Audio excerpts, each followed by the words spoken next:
Inside the Forbidden City, there was a punishment no one wanted to speak about. It wasn't execution. It wasn't exile. It was something quieter. Something slower. Concubines who lost favor weren't always killed. They were sent away. Not outside the palace, but deeper inside it. To places where light faded, voices disappeared, and time seemed to stop. They called it the Cold Palace. And once you were sent there, you didn't return. Within the walls of the Forbidden City, life was controlled by hierarchy. Every movement, every interaction, every opportunity, determined by rank. At the center was the emperor, and around him, hundreds of women, concubines chosen from across the empire. Some from powerful families, others selected for beauty.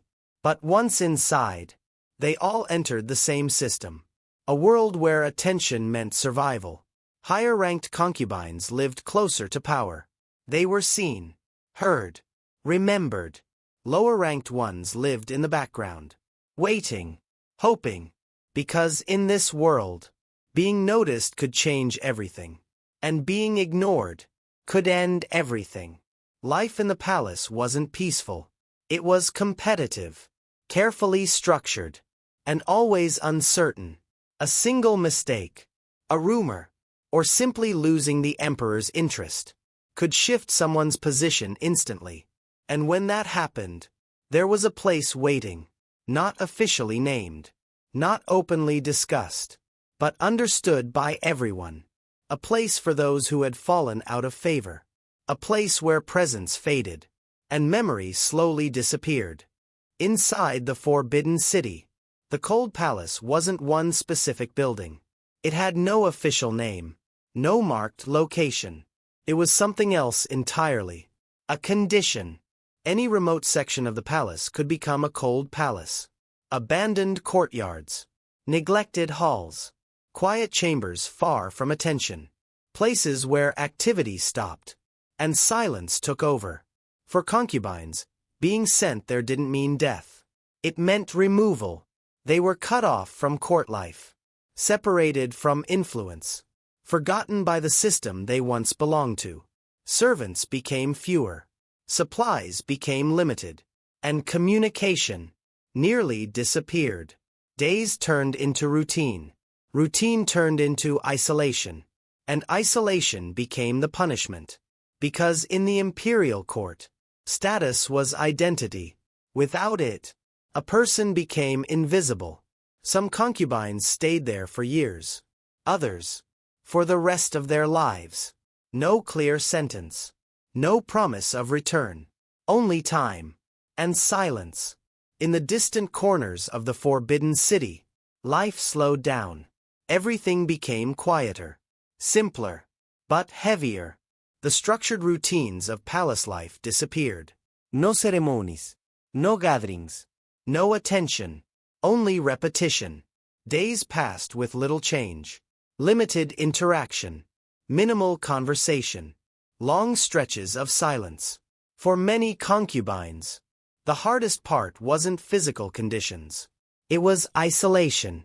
Because even in competition, the main court offered something. Visibility. A sense of existence. But here, that disappeared.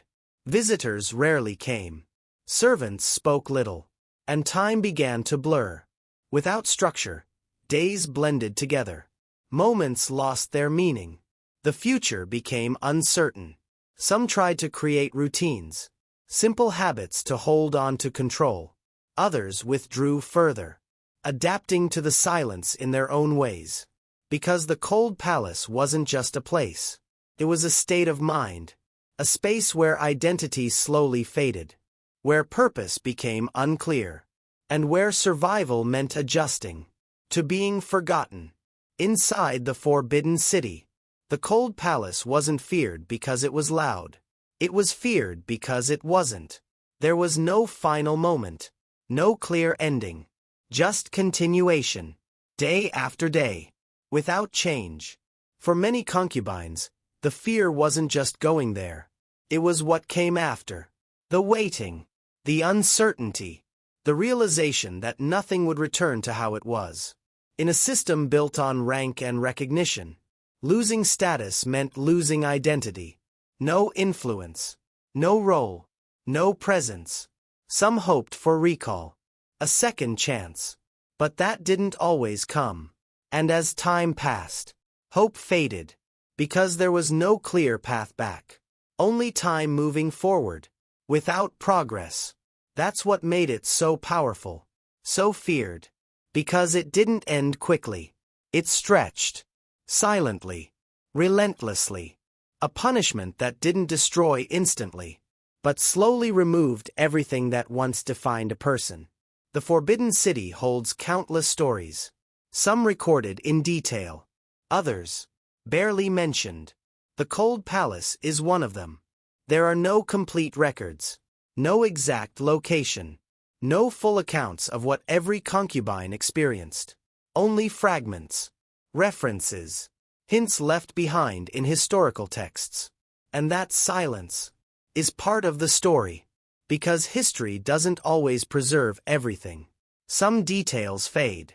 Some meanings are lost. And some experiences remain unclear. Historians try to piece it together. Comparing sources. Interpreting context. Searching for patterns. But without full clarity, questions remain. Was every Cold Palace the same? Did anyone truly return? How much was controlled? And how much has been misunderstood? We may never fully know. And that uncertainty gives the story its power. Because it reminds us. History isn't always complete. It's not always clear. Sometimes, it leaves behind silence. And in that silence,